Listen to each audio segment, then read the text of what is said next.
Quels sont les risques sur la fertilité des jeunes femmes? Il y a eu une première étude en 92 qui montrait que chez des assistantes dentaires exposées plus de 5 heures par semaine au protoxyde d'azote, il y aurait une très légère diminution de la fertilité. C'est-à-dire qu'il fallait plus de cycles comparé à une population non exposée pour être enceinte.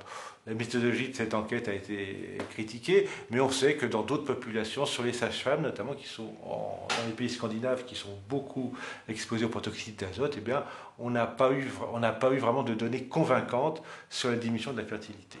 Il y a aussi des données sur la tératogénicité, c'est-à-dire les malformations.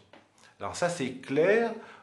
On a eu un doute au départ parce que chez l'animal, il y a en effet des malformations. Quand on expose des rongeurs à des fortes concentrations de protoxyde d'azote, pendant longtemps, il y avait des effets tératogènes. Par contre, les données qu'on a chez l'homme sont très rassurantes, puisqu'il y a eu des études suédoises qui ont montré que des jeunes femmes qui étaient enceintes au premier trimestre de grossesse, qui étaient opérées pour une appendicite ou d'autres raisons, au premier trimestre, donc